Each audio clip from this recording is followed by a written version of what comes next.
Captain's log, stardate 5470.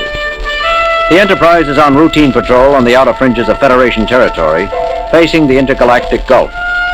We are preparing to terminate the patrol. Nothing unusual has been encountered. Log concluded. Captain, What is it, Mr. Sulu? I'm picking up all kinds of powerful radiation at extreme detector range. What kind of radiations, Lieutenant? I don't know, sir. Some of it's identifiable, and the rest resembles nothing I've ever seen before in my readouts. Check them yourself. Lieutenant Sulu is quite correct, Captain.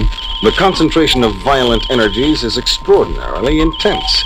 It resembles no natural phenomenon. Heading, Mr. Sulu? 308, 6 degrees, 000. Range? Range, Mr. Sulu. Closing, Captain, but the disturbances are so violent, I can't say for certain. 2 centers, possibly more, are involved. Very well. Change course to intercept. Lieutenant Uhura, sound yellow alert. Aye, Captain. Bridge to engineering. Engineering, Scott here, Captain. Scotty, we're heading for a violent energy disturbance of as yet unidentified origins. We may have to do some jumping about. Stand by. Ready back here, sir. Good. Bridge out. Range is still considerable, sir. Full power on the long-range sensors, Mr. Sulu. Wide screen if possible. Working on it, sir. We're getting something. What the? Most remarkable. What is it? I've never seen a ship like that before. Or of that size. What have you got, Mr. Spock? There are 2 ships, Captain. They are apparently engaged in combat with one another, employing numerous weapons I cannot begin to describe. The forces involved, each ship is putting out more destructive energy than 100 ships the class of the Enterprise. Yet both ships, while badly scarred, appeared to be intact. Each is at least 60 times our mass. Captain? Yes, Uhura. Sir, both ships are broadcasting on several frequencies. I can't decipher what they're saying. The universal translator doesn't recognize either language. The words are apparently directed at each other. Put it on the speakers, Lieutenant. Yes, sir.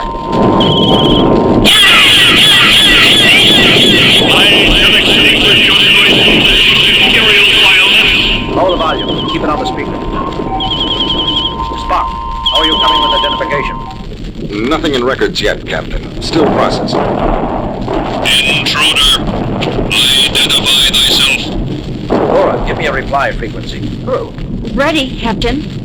This is Captain James T. Kirk of the USS Enterprise. Who are you? Where do you come from? What dost thou represent? The United Federation of Planets and its allied peoples. I repeat, who are you? I am the Red Worm, 333rd Super Dreadnought of my class, built by the unified Dre peoples. There is nothing in my computer banks of a United Federation. Therefore, I must assume you are unneutral.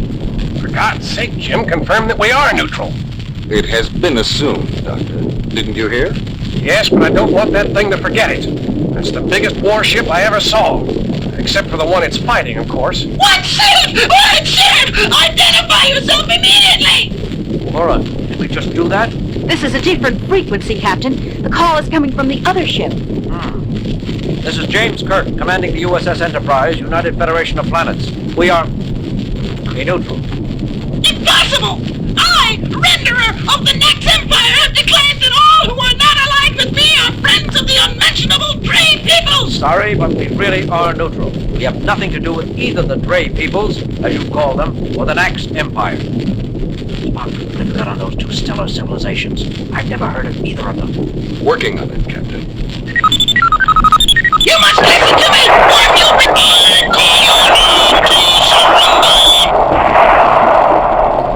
Signals have faded out, Captain. They appear to have forgotten us already. They're fully occupied trying to destroy each other.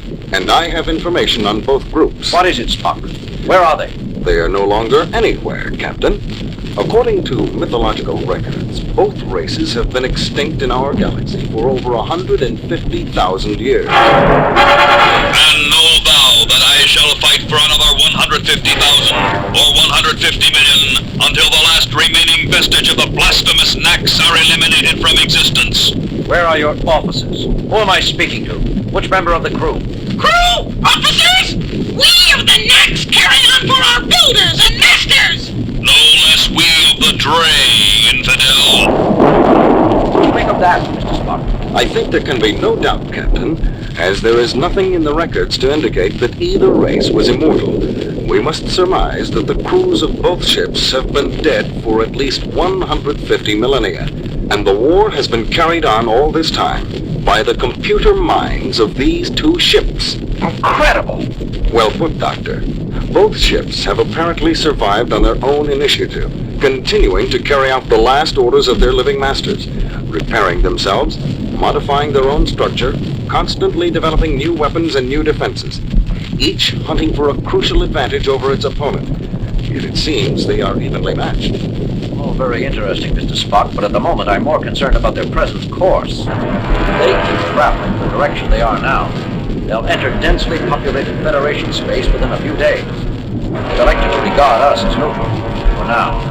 They may not treat other Federation shipping, or Federation worlds, so politely. Uhura, give me dual broadcast frequency for both vessels. Ready, sir. Enterprise to combatants. Enterprise calling combatants. Press each other to Masons if you want. But can't you do it somewhere else? You are headed... Who would dispute my position? No, Doc. What are we going to do? These two are so involved with each other, they've lost the ability to trust anyone else. But we have to turn them somehow. Maybe if we could discover the reason behind the fighting, we could mediate for them, Jim. Didn't you hear the insults they threw at each other, Bones? After 150,000 years, Doctor, I doubt that either ship recalls what the war was originally fought over. That's usually the case with most wars which last more than a few months. Still, we have to do something. Jim, how about taking sides, joining up to help one ship defeat the other? Too risky, Bones. We know nothing of either the Dre peoples or the Nax Empire. I can't opt for one side blind. Besides, I doubt that the Enterprise would make one bit of difference from either side, considering the kind of energy weapons they're using. I doubt that our phasers and photon torpedoes could so much as irritate either vessel. And it could get the Enterprise blown clear to the Magellanic Clouds. Just the Enterprise, maybe. But suppose we convince them we can call on several thousand ships the size of the Enterprise. A thought, Doctor. Except that we cannot call on several thousand ships. We cannot even call immediately on 3 or 4. True, Spock. But they don't know that. It's worth a try, Bones. Uhura, sound red alert. To the red worm of the Dre peoples. Unless you change your course, you will soon be set upon by thousands of warships of the United Federation of Peoples and will be destroyed. And Renderer of the Nax Empire. Unless you break off and disengage from this sector, 10,000 cruisers of the UFP will appear to volatilize the last remnant of your empire. Sacrilegious interloper! Enemy of its Imperial Majesty, I have been deceived! Captain, both ships are changing course. Mr. Sulu, emergency overdrive, warp 8. That was close, Captain. They both fired at our former position. With their minor batteries, I might add. However, they regard the threat seriously, it seems. Both vessels are currently in pursuit. Sulu? They're not closing, Captain. They're still too busy fighting each other, but we're not pulling away from them either. Good. I don't want to lose them. Yes. Kirk here. Go ahead, Mr. Scott. Captain, how long are we going to run at warp 8? We've got full deflector shields up too. We cannot maintain this kind of shielded... Hang together down there a while longer yet. We'll do what we can, Captain. Scott out. Well, Bones, we got them to change their course. They're headed away from Federation-inhabited worlds now. That still leaves the problem of convincing them to leave us alone. Well, I don't know what to suggest, Jim. I didn't get that far. Great. Mr. Spock? I don't know what to suggest either, Captain. At this point, the crucial issue appears to be whether or not... A trick! I see through you now. There is no such thing as a united federation of planets. It was a low ploy of you, blasphemer, to attempt to fool me into assuming a weaker tactical... Quick, evil monster! Did you truly think to trick me, with such a feeble lie? This United Federation, this tiny inhabited ship, is but a decoy, manufactured in your own perverted factories. You will pay for that, mister! I shall extinguish your noisomeness, Imperial Bioness! They're slowing, Captain. We're pulling clear of them. Course, Mr. Sulu. Unchanged. They're still headed full speed away from Federation space. Well, what do you think of that? Did you hear, Jim? They've decided that the Enterprise is a trick. The Red Worm thinks we're a trick of the Renderer, and the Renderer believes we're a decoy cooked up by the Red Worm. Each computer has been battling the other for so long they can no longer trust anything. It is so in all extended wars. Truth is the first casualty and the last wound to heal. Mr. Sulu, set in a course for Starbase 14. Aye, sir. Detectives report both ships still heading out toward the galactic rim. And according to sensors, still fighting with each other as heavily as ever. It is sad, Captain. All that knowledge, all that power, devoted to continuing a war whose cause has long since been forgotten. What a waste. Sulu, reduce speed to warp factor 5. There's one thing that bothers me, though, Captain. What's that, Lieutenant? What happens if one ship, either the Red Worm or the Renderer, finally does win? Won't it start hunting for someone else to fight? We threatened them both in the name of the Federation. Won't the winner come looking for us? I wouldn't worry, Lieutenant Uhura. Both vessels have been in a state of constant warfare for 150,000 of our years, without either side gaining a lethal advantage. I think it's safe to say that they will continue to remain evenly matched for another 150,000 years. Let's hope so, Mr. Spock. Let's hope so.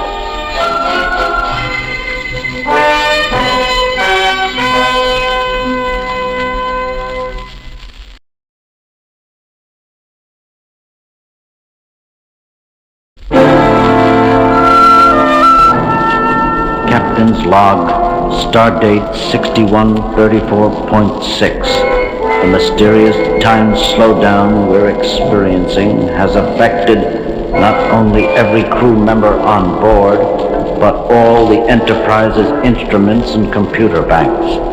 It's as if time itself were winding down, and us with it. Sensor readings confirm my hypothesis, Captain. The slowdown phenomena did not initiate until we came within 3 light years of that peculiar high-density energy field directly ahead. Shut down all warp engines, Mr. Sulu. I want 0 acceleration. Stand by on impulse power. Shutting down engines now, Captain. Spock. Fascinating. The time slowdown seems to have leveled itself the moment we stopped approaching the energy field. For the moment, at least, things are getting no slower. That's all I wanted to know. Mr. Chekhov, bring us around to 134.8 degrees on full impulse power. I want to put at least 10 light years between us and that energy field. Aye, sir. As soon as we began moving in another direction, the slowdown effect started reversing itself, and in moments the crew and the instruments aboard the Enterprise were back to normal, just in time to face a problem of a different nature. Alien vessel moving along our starboard at warp 3, Captain. Very well, Mr. Sulu. Shift over to warp 1 and remain on this course. Lieutenant Uhura, open all hailing frequencies. I'm trying, sir. Let's see what our shadow looks like. Activate the screen. Screen on, Captain. What do you make of it, Spock? Curious. Although I'm not familiar with the design of the vessel, I would most certainly say those markings on its hull suggest we're being flanked by a warship. Message from the alien craft coming through now, sir. Attention, enemy unit. This is Conrack speaking. Surrender your vessel at once or face annihilation. You do not have long to decide. End of transmission, sir. What was that you were saying about a warship, Spock? Perhaps this other ship believes we are responsible for the time slowdown. That would certainly explain their hostility. They certainly don't feel like explaining it. Damage report. One of our shields is buckling. Moderate casualties in decks 35 to 38. Warp engines holding steady. Arm photon torpedoes, Mr. Chekhov. Photon torpedoes armed and ready, sir. Very well. Bring us about to 25.5 degrees, Mr. Sulu, and we'll be in position to... A moment, Captain. Something strange on my sensors. Report, Spock. Although the dimensions of their warship are even larger than the Enterprise, sensors indicate only 2 beings aboard. 2? Is that possible? Possible or not, it is a fact, Captain. I would suggest it might be wiser to... I'm way ahead of you, Spock. Transporter room. Scotty, are you still there? Aye, Captain, I just finished repairing her. Fine. Scotty, I want you to lock on to 2 life forms aboard that alien ship. Spock is feeding the coordinates to you now. Aye, Captain, the figures are coming over loud and clear. I'm activating the transporter now. Be careful, Scotty. Spock and I are on our way. A moment later, 2 shimmering figures appeared in the transporter dock. The one who called himself Conrack turned out to be a fearsome-looking barbaric warrior wielding a double-edged battle axe. Alongside him was his consort, a much smaller being whose manner of attire made him look like just what he was, a sorcerer. But by the time Spock and I reached the transporter room, Conrack had already destroyed half of it. Scotty was slumped in a corner, his body bruised and battered, and it quickly became apparent Conrack had me marked for the same treatment. Captain, look out! Using all the advanced fighting techniques at my command, the best I could do was just stay alive. Conrack's strength was frightening. If any one of his blows connected at its full force, I was done for. But Spock had observed what I was far too busy to notice. All during the fight, Conrack's consort stood absolutely still, his hands rubbing his temples methodically, almost as if he were casting a spell. Acting on pure logic, Spock made an assumption, and he was right. Suddenly, the course of the battle changed. Conrack's unbelievable strength was quickly reduced to the level of a normal man. Now I had the advantage and the superior fighting skills. You have done the impossible. You have beaten me, Captain Kirk. Not so impossible, actually. I simply applied a Vulcan nerve pinch to your consort and caused him to pass out. Spock, I suppose I should say thank you, but I don't understand. Everything didn't become clear until we gathered in sickbay a few minutes later, and Dr. McCoy finished examining our pair of invaders. You want to repeat what you just said, Bones? It was very simple, Jim. The little fella... The name is Klee. Sorry, friend. Klee here is an honest-to-goodness sorcerer, to put it bluntly. The peculiar power running through his body defies all analysis. For lack of a better word, I'd have to call the end product of these collective energies inside him magic. Magic? I conjectured something of that nature during your fight with Conrack, Captain. It seems Klee was casting a magic spell to give Conrack an incredible degree of strength. Up until now, Conrack had remained somber and silent, but that was before a report from the bridge came over the intercom. Sulu here, Captain. You told me to report any change in the status of the time slowdown area. Yes, Sulu. Well, sir, it's moved. A full 3,000 kilometers since our first sighting of it. Fascinating. Yes, it moves. It has its own orbit. Conrack, tell us... Our people call it the Gola. And its far-flung orbit through this part of the galaxy brings it in range of our planet at regular interval for any world I could not imagine. I don't get it. Just what does this Gola do? Think about it, Doctor. You saw what the time slowdown did to us in just a brief interval. Now imagine an entire influence for centuries at a time. Scientific progress, cultural advances, even your people's thinking processes. It would all slow down to a crawl. Correct, Captain. Klee tells me our civilization is the same age as yours. Yet while your people explore the galaxy and dressed as barbarians. And powered by sorcery, McCoy. Not science. If it weren't for Klee's wizardry, we could never have attempted this mission. You came to destroy the Gola. By any means we could, even if it meant sacrificing ourselves. I wrongly made the assumption your vessel was controlling the Gola, and for the attack I am truly sorry. Captain's log supplemental. Conrack and Klee were sincere. Their entire race was counting on them to wipe out the menace that had held their culture locked in a standstill for centuries. And now they had the help of a starship. Phasers armed and ready, Chekhov? Armed and ready, sir. Let's hope they do more good against the Gola than the photon torpedoes just did. Fire! 3 direct hits, but sensors show absolutely no effect. Your weapons are formidable, Kirk, but the Gola seems to know no weakness. Incredible. Conjecture, Spock? I may just be an old country doctor myself, but I'd say the Gola was warping time all around him, making our phasers and photons detonate either in the past or future instead of the here and now.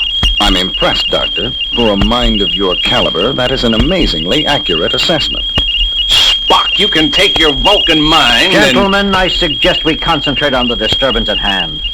Not merely a disturbance, Captain. It is now an enemy. Spock, what are you saying? The Gola is now coming directly toward us. We attacked, and now it's retaliating. That, I maintain, is an irrefutable indication of intelligence. The Gola is a living entity. Well, I'll be... As usual, Spock's logic was faultless and absolutely correct. But this revelation changed our situation dramatically. We were now up against a foe with some sort of mind. Could that fact work for us or against us? We just didn't know.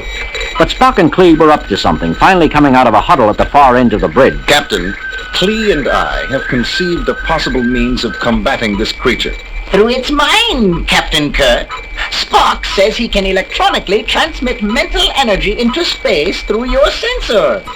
But even if that's true, Spock, how could any of our minds possibly be a match for anything so vast and limitless? A point well taken, Doctor. But a single mind is not the ammunition we're speaking of. Spock thinks our one chance is to attack the Gola not with an individual, but a whole culture. Explain, Spock. A composite burst of mental energy, Captain, composed of all the minds of every member of Klee's race down through the ages. The melding of millions of minds into one concentrated channel. Spock, you're space happy if you believe that's even conceivable, let alone possible. On the contrary, Doctor, it may be impossible in terms of science, but we're not talking about using science here. Magic. Exactly, Captain. I've already shown Klee how to use our computer banks as a storehouse for the millions of mental images he will be conjuring up. I suggest we back away from my consort now and give him room. Conrack was accustomed to seeing Klee's wizardry, but we were not. As his magic drew upon the mind streams of millions of his ancestors, the rest of us stood back in awe. It's fantastic, Spock. I would never have thought such a thing possible. Just how old is your culture, Conrack? How much further does Klee's magic have to reach? The exact date of our origin is unknown. We do know our oldest ancestors came from a far-off planet many eons ago. A planet called Earth. All of us share the same look of amazement. Earth, he said. Could Conrack and Klee be from our very own planet? Before we could explore the topic further, however... The Gola is still advancing and closing fast, sir. Klee! He's ready, Captain.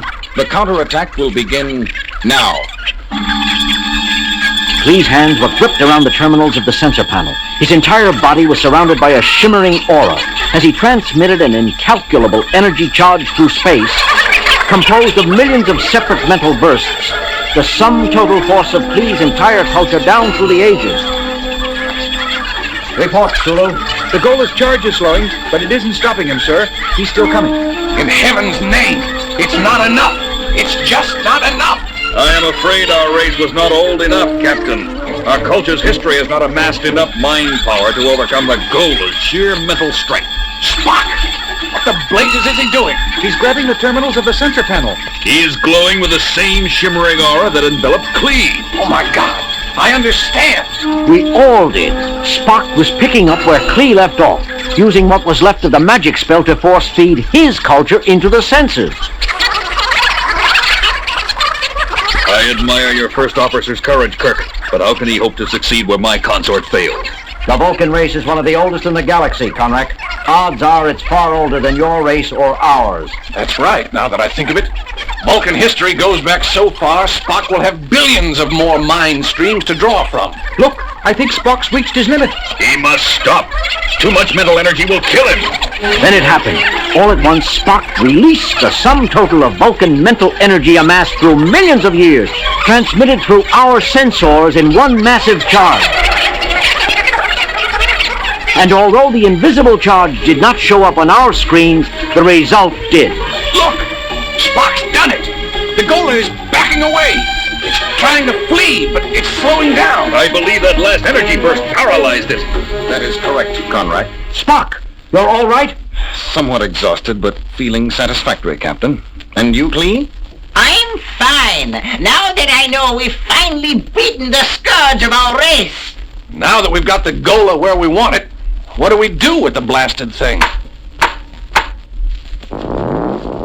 I am addressing that problem at this very moment, Doctor. Explain, Spock. In transmitting that mental burst to the Gola, I came in contact with its mental center, Captain. What we would call its mind. I have just completed a circuit that will allow all of us to hear what it is thinking at this moment. Incredible. I never could have guessed such a thing. Spock, that sounds like the crying of a baby. Very astute, Doctor. Gentlemen, Gola is a mere infant. Not a baby in the human sense of the word, but a baby nevertheless. It was spawned in the heart of a star sun millions of light years away, and its far-reaching orbit has really been a methodical search for its parent. The sun that spawned it. Yes, comrade. The fearsome menace your people dreaded is merely a child lost in the stars. Our job now is to locate its home. Captain's log, Stardate 6453.2. After using a long-range tractor beam to pull Gola behind us for several days, we finally released it moments ago. As we orbited the star sun, Spock's calculations had pinpointed as the parent. All of us watched the screen in eager anticipation. Instruments show that Gola is now stationary in the core of the star sun, Captain. Thank you, Mr. Sulu. I think it's safe to say the baby is home. Well, Spock, I've got to hand it to you. As a galactic babysitter, you're not half bad. See you all later. Spock, about Conrack and Klee, something bothers me. Captain, we returned them to their home planet. With Gola gone, they'll begin to progress normally now. I don't see a problem. That part about them coming from a planet called Earth. I can't help wondering if it was our Earth. But there are no historical records of an ancient civilization vanishing from Earth that long ago. Curious. When I took over from Klee at the Sensors, I picked up brief mental images of his very first ancestors. They were evacuating a sinking continent in spaceships. Spock! Tell me, Captain, isn't there an old Earth legend about a civilization that sank beneath the sea called Atlantis? Atlantis? Mr. Spock, would you be surprised if you just solved one of the greatest mysteries on Earth of all time? Surprised? Hardly, Captain. Somewhat pleased, perhaps. Spock, never mind.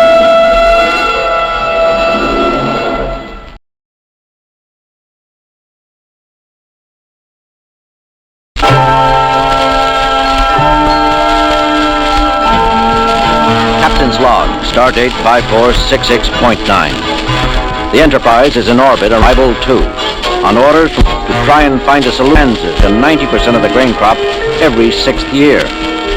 A landing party of Dr. McCoy, First Officer Spock, and myself has beamed down to the Ribolian surface to survey the problem firsthand. Mr. Newt Henderson of the Ribolian Settlers League has taken us in hand. Is that none of us has ever seen a Dranzer. So, if you knew Dranzers, Captain Kirk, you wouldn't wonder why we're making this little trip by air instead of on land. I confess that I am surprised at the lack of information on such a dangerous creature, Mr. Henderson. Starfleet records are of little help. Let's see if I can fill you in then, Mr. Spock, wasn't it? A Dranzer looks like a cross between a pig and a buffalo. They have long black hair, flat quadruple horns, and are about half the size of an earthly elephant. So it's their size which makes them a threat. Yeah, and the fact that they breed like rabbits. When this world was first settled 12 years ago, they weren't considered a danger. They stayed in the hilly grasslands on the western part of this continent. We grow our grain in the central and eastern plains regions. Years ago, that the Dranzers were so thick they nearly walked on each other. But we had no reason to suspect they would Come down onto the plains and trample your fields. just so. We don't know why. Too many Dranzers, too little food maybe, but they panicked. Came down out of the hills like a black avalanche and ruined the whole crop for that year. Nearly ruined the colony. But we hung on, replanted, and have done well since then. Except, It's 6 more years and the Dranzer population is up again. And you... yeah. Ah, there they are. Now, you see what I mean. I'll cut our engine and we'll glide in over. Otherwise, the noise is liable to start the stampede.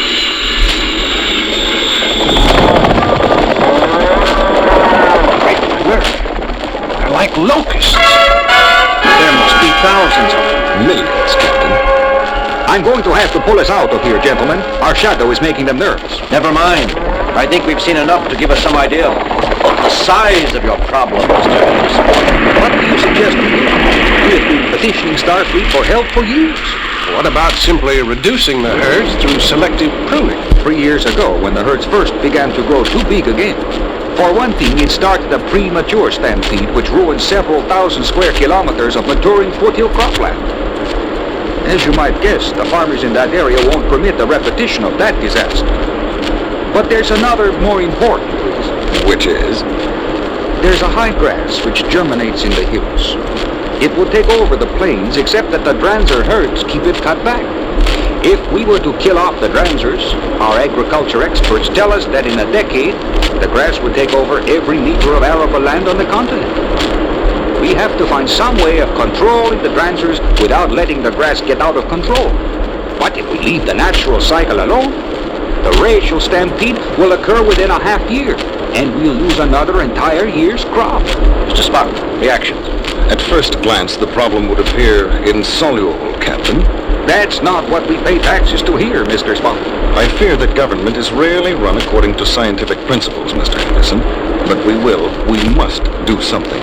I hope so, Mr. Spock, Captain Kirk. I sincerely hope so. You said the full stampede was expected within 6 months. It could happen tomorrow, too, or next week, according to the biostatisticians. The herds are already at critical size. That does not give us much time to theorize prospective solutions. That's not our fault. We have been trying to get some action out of Starfleet for years. Starfleet has many concerns, sir. We'll do the best we can for you. Captain Kirk, we've got several 100,000 kilometers of ripe food grains just about ready for harvesting, and they could be trampled into compost any day now. If it is, you'd better believe your superiors are going to hear of it. Old-fashioned doorways, they still have here. And if Henderson is typical of the Rabolian settlers, the people are pretty old-fashioned themselves. Such folk don't take catastrophe quietly. He's right. They can make trouble for us with headquarters. Well, what do they expect from us, Bones? We're not responsible for the ecological setup on this world. The Dranzer stampede never bothered anyone until the colony here expanded to bring 2/3 of this continent under intensive cultivation. True, Captain. Bare and moot. I have, however, thought of a possible solution, which will only bend and not tear the natural fabric of this planet. Well? It involves a considerable risk on the part of those involved, Captain. Wait a minute, Spock. If this is something you regard as I want any part of it. I'm afraid that your knowledge of organic chemistry is required, Doctor. But first, we must capture a large Dranzer, the largest Dranzer we can. Capture one? What on rival for? The explanation derives logically, Doctor. You want to deceive me, Captain Kirk? Yes, Henderson. Spock and Dr. McCoy beamed up to the Enterprise and have been working around the clock on your problem. They think they've come up with a solution. First, we need a number of those high-speed ground vehicles your people use. Wait a minute now. We asked for Federation aid. Why should we have to supply... You want us to stop this stampede or not? All right. If that's what you need, you'll have them. But by heaven, those ground cars are spelling terrain. If you get them banged up... Take it easy, Henderson. We'll take care of your precious vehicles. And now, I'd like to hear this miracle your people have produced. They should be beaming down any minute now. I'll let them tell you about it in person. Here it is, Jim. That's all? That one little tank? It can't hold more than a couple of liters of what's in it anyway? 1.8 liters, to be precise. But that will be sufficient. You mean you're going to stop the stampede of several million Dranzers with this? Not stop, Mr. Henderson. Divert. Divert? Assuming that this little pop bottle of whatever it is can do anything, where do you propose to divert the herds to? And keep them diverted? They've been stampeding, according to the best evidence, in the same paths across the continent for thousands, millions of years. All will become clear, sir. Captain, have we the properly equipped vehicles? Standing by, Spock, with local drivers. When I explained what we were going to do, most of our would-be volunteers quietly disappeared. The drivers we have left are brave people. Excellent. Then all that is left is to transfer a portion of the liquid in this container into the equipment on each vehicle. Then... Come in. Just Got this from the Deloutre family ranch in the northwest quadrant. One of their outposters for scouting up in the hills. Thanks, Ellie. Well, what does it say? We're too late. You're too late.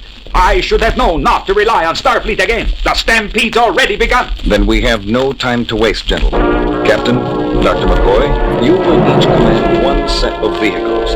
Mr. Henderson, how much time have we before the herd leaders reach the first grain fields? In case we fail, these areas should stand by to evacuate. Wait a minute. You don't propose to try something now. You can't expect to stop several million animals already in full stampede. I said divert. Remember, not stop. Captain, Dr. McCoy, are we ready? I hope you know what you're doing, Spock. If this doesn't work, they're gonna have to scrape us off the ground. If it doesn't work, a lot of people here will be ruined, Doctor, and many elsewhere will go hungry. It must work. Besides, the percentages are in our favor. They are... Never mind. I don't want to hear. I might want to back out. Of course, everything depends on your accurate synthesis of the necessary liquid. Thank you. What's what he's doing, Captain? He usually does, Anderson. He'd better this time. There's no way out for us, you know. We can't go right or left to escape the herds. If this doesn't work, we've had it. Look back there, out the rear window. See that dust cloud? Looks like a storm coming towards us. In a way it is. There must be 100 million animals in full stampede along a 2,000-kilometer long front. And they average up, you know what they'll do to this vehicle and us if they overtake us? There won't be enough left of us to berth. Captain. Here, Spock. Ready at Station 1. Very good, Captain.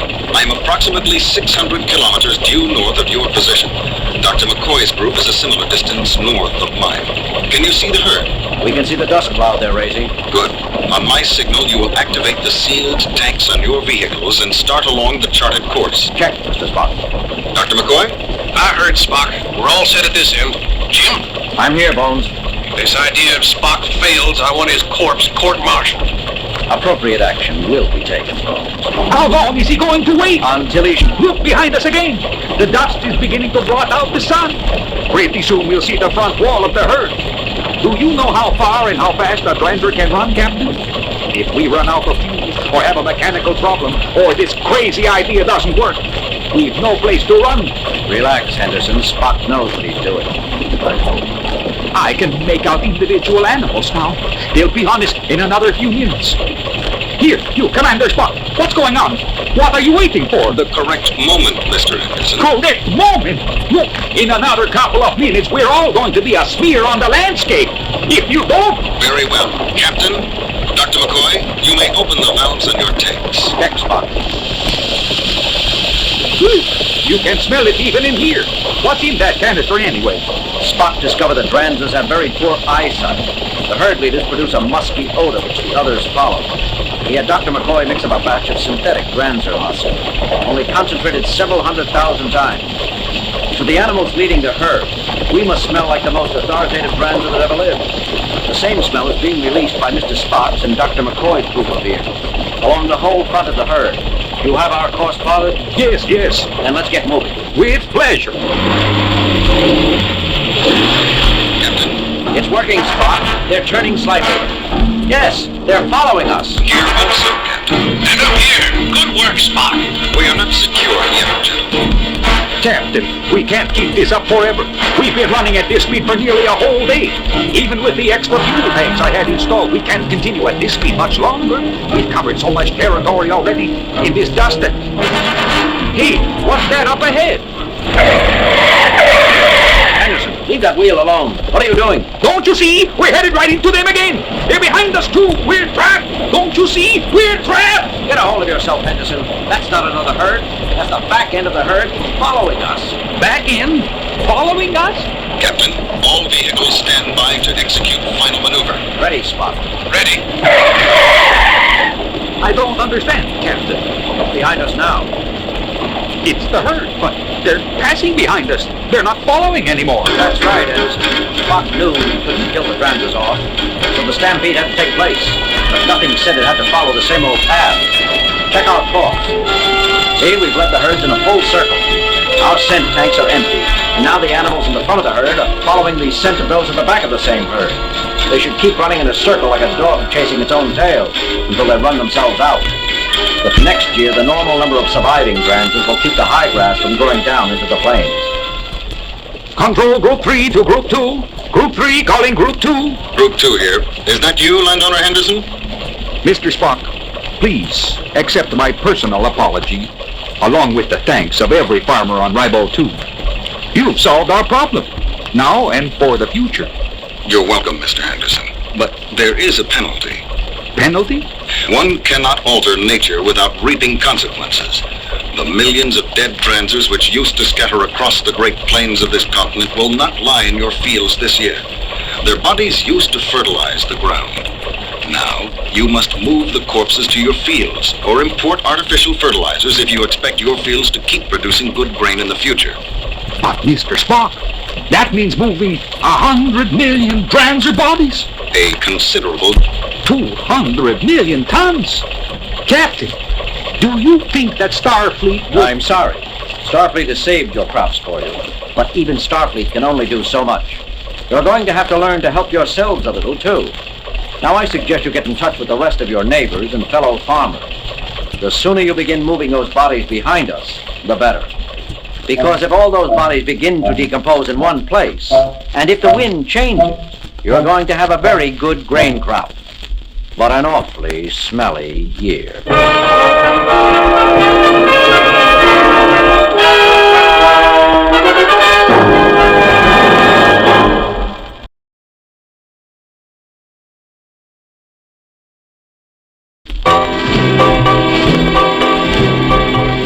Captain's log, stardate 5468.2. A request has been received at Starfleet headquarters from a recently contacted civilization, the system of Marpaplu, for accreditation as an associate member of the United Federation of Planets.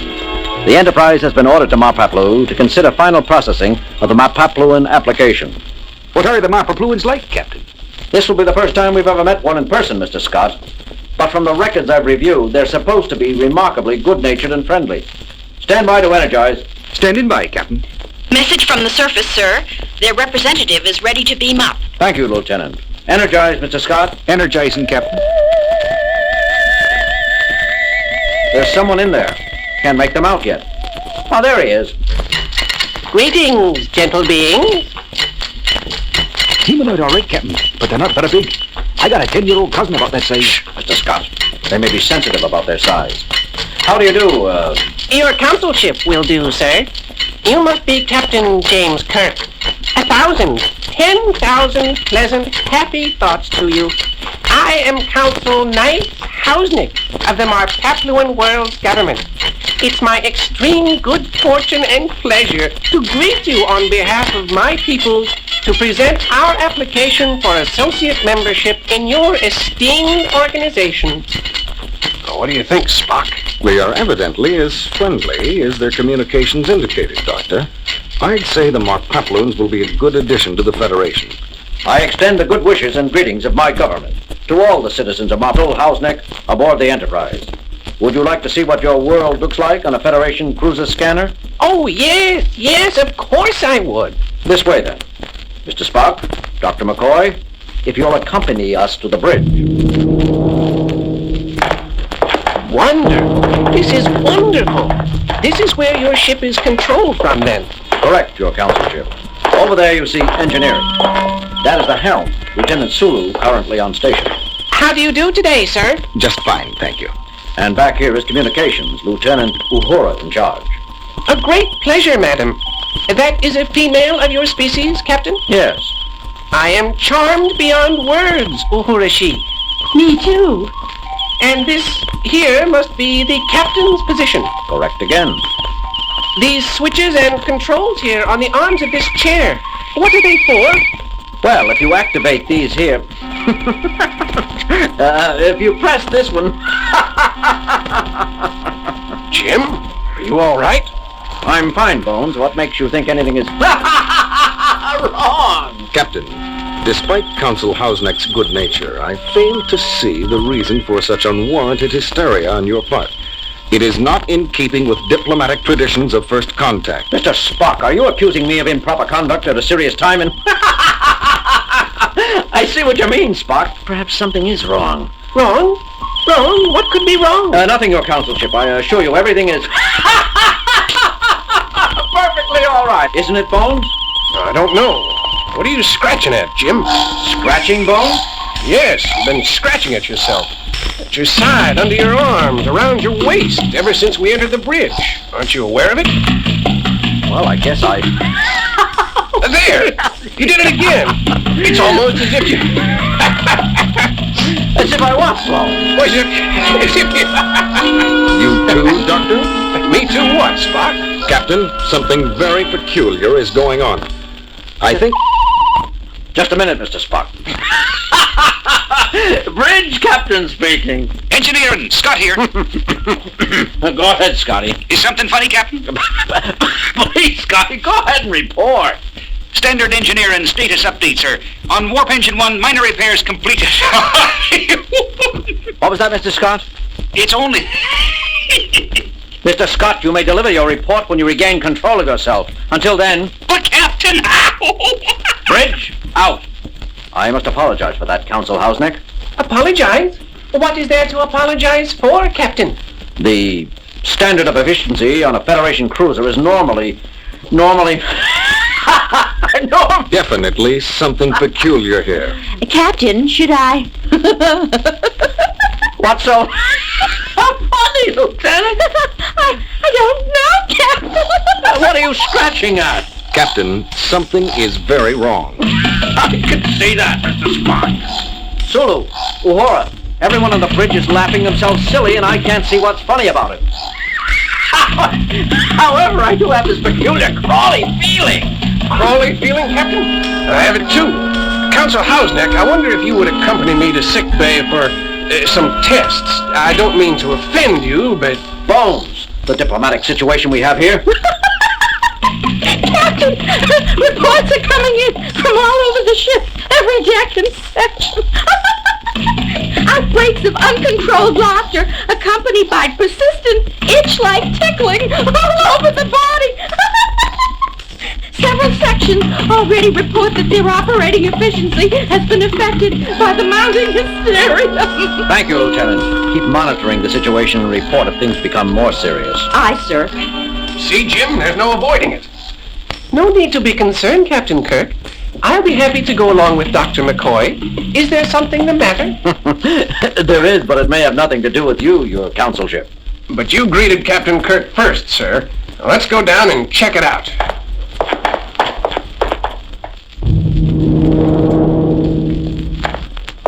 You found something, Doctor? I think so, Spock. Come over and have a look through the microscope, Captain. It looks like hundreds of tiny bugs, Bones. That's exactly what they are, Jim. They exhibit many characteristics of fleas, but they're much smaller and tougher. I've tried everything in our anti-bug arsenal. Our most potent poisons don't even make them sleepy. Now, the first sample was taken, with his kind permission, from Council Hausneck's skin. This one's from my own epidermis. Bugs? Let me see. Why, they're only Meegees. Meegees? Naturally. Everyone has his own quota of Meegees. Don't they? Don't you? I am sorry to have to inform you, Council Hausneck, that Meegees appear to be unique to Marpaplu. Oh dear. Oh dear, oh dear, oh dear. We've always had Meegees, so we've always assumed everyone had Meegees. Well, everyone on board has them now. And while I'm sure you'll get along fine with your Meegees, your councilship, we have no desire to share them with your people. This laughter is physically dangerous. Some of us are already so weak we're in danger of laughing ourselves to death. Just because Meegees seem to tickle rather than bite, that makes them no less dangerous to us. Oh, sorry, I am, had we known. Yes, but you didn't. It's too late now. The entire ship has been affected. Don't your Meegees ever trouble you? I don't see you scratching them. Scratch? But why? Our Meegees never move about nervously on us. We keep them quite happy. Meegees thrive on happy thoughts. If you will think only happy thinking, they will stop moving about on your bodies and trying to make you happy. So that's it. The Meegees are emotional parasites feeding on the contentment of their hosts. Wonderful. But how can I think happy thoughts when I'm getting madder and madder? See, Captain, the angrier you are, the harder the Meegees move, tickle, trying to force you into a happy mood. Even a well-meaning parasite is still a parasite. Consul Hausnick, why not rid yourselves of these Meegees? Why would anyone want to rid themselves of Meegees? Because they're driving us crazy. But the Meegees ensure that our people think only satisfied thoughts. True, this may have held us back in certain areas of our development, but we have no wars, no crime. I'm sorry, Your Consulship, but I'm afraid it's too late for us to adapt to the Meegees' way of living. For better or worse, we're stuck with our emotions. With exceptions. Yes. Now, if you'll just tell us what to use to get rid of Meegees. I'm sorry, Captain Kirk, but we discovered long ago that Meegees are immune to every known type of spray, antibiotic, and poison. That's one reason we've learned to live with them. We've had to. But of course, we like it now. There are one or two poisons strong enough to kill Meegees. Unfortunately, they also kill the Meegees' host. And when he dies, the Meegees migrate to a new person. Bones, you're sure we've nothing that will kill them? That's as Counselor Hausnick said, Jim. I've got samples of 235 different chemicals for use on parasitic pests. I have to report that there are 235 different chemicals which Meegees are immune to. There are certain things which will work. For example? Spraying them with hydrochloric acid. I think we'll pass that one up, Bones. And that was the mildest successful treatment I could come up with. But we've got to come up with something. Soon it's going to become impossible to operate the Enterprise properly with everyone rolling on the deck in stitches. I'm sorry, Jim. I've tried everything in the antidote banks, and records offers no hope of finding something effective. Sorrowful I am. It's not your fault, Counselor. What is it, Scotty? I've had it, Captain. Half of my second shift is strapped in their bunks, shaking themselves apart with amusement. The other shifts aren't much better off. I cannot monitor the engine properly. The ship's general functions are going to pieces. Captain, I don't know what to do anymore. It's all so hopeless. I know, Scotty. How do you fight a microscopic joke? I don't know what to do. I'm at my wit's end. Take it easy, Scotty. Everything will be all right in the end. Possibly. If we assume it will not. What do you mean, Spock? You will notice that Mr. Scott is neither laughing nor scratching at himself, Dr. McCoy. Don't try to cheer me up, Mr. Spock. It's good of you, but I tell you, I haven't been this depressed since... Here, Dr. McCoy, what are you doing? Just taking a little skin sample, Mr. Scott. Don't pay any attention to me. You were saying? It's just that I haven't seen such a sorry state of affairs in engineering since I entered the service. People laughing themselves sick over nothing. The mistakes they make in reading simple gauges, it's enough to make a man cry. Excuse us a minute, Scotty. Jim, Spock, take a look at this. Don't stop, Scotty. We're still listening. It looks like the Meegees, but they've stopped moving. They're dead. But how? Why? Scotty? Yes, Captain. Have you exposed yourself to any strong radiation since the counselor came on board? Why, no, sir. Nothing like that. Why do you ask? You haven't worked in an irradiated chamber or handled any radiant materials? No, Captain. Only my usual duties. And they're definitely dead, Bones. I just don't understand how. Wait a minute, Jim. Consul Hausnick, you confirmed that the Meegees were emotional parasites. You said they feed on happy thoughts and pleasant musings. That is correct, McCoy Doctor, sir, but... Now, don't you see, Jim, that's it.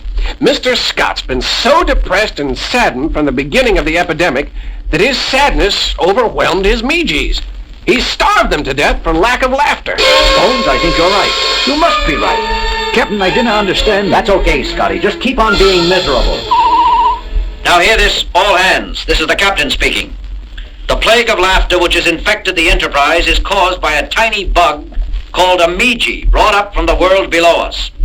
These invaders can be destroyed. They feed on laughter. Everyone is therefore directed to think only sad, unhappy thoughts. This is an order. Think of something terribly depressing, an illness in your family, a sad incident from your childhood, anything which will make you want to cry. You know, Bones, that was the saddest order I've ever had to give. I realize that, Jim. It makes me want to cry, too. You two, stop it. You're only depressing me further. I do not believe depressing is wholly an accurate description in this case, Doctor. But it is certainly the strangest prescription I have ever heard you give. Jim, I don't feel like laughing anymore. I think that did it, Bones. It worked fast. Probably the Meegees aren't ready for such concentrated misery. They get only happy thoughts on Moffat Blue. Isn't that so, Consul Hausnick? Yes, of course, Captain Kirk. In fact, I don't seem to have the comfortable feeling of my own Meegees about me. Don't worry. I'm sure you'll regain a thriving colony as soon as you beam back home. No harm done.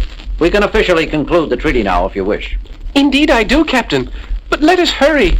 I feel deserted without Meegees. We'll hurry, but there's one provision that must be added to the treaty. Captain's Log Supplemental.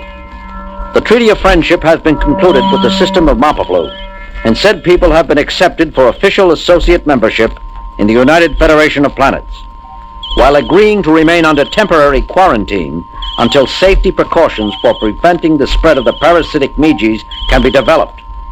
End log entry. Well, Bones, I think the Mapapluans have a lot to offer the Federation. From a distance, of course. I've heard of infectious humor, but I never thought of having to take it literally. Yes, Bones. We'll have to be careful for a while in our dealings with Council Hausnick's people. Mapaplu is just a bit too friendly for comfort at the moment. There's just one thing troubling me, Jim. What's that, Bones? It's Mr. Spock. He didn't manifest any symptoms of Meegees. No laughter, no ticklish scratching. Then he must have been infected as well. Is it so surprising that the superior Vulcan system should prove immune to a disease affecting lower physical orders? But, Mr. Spock, I Beg your pardon, Lieutenant. You distinctly heard you giggle. Spock? Giggling?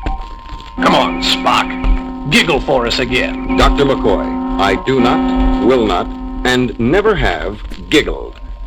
And now, if Lieutenant Uhura has had her fun, I have important work to attend to.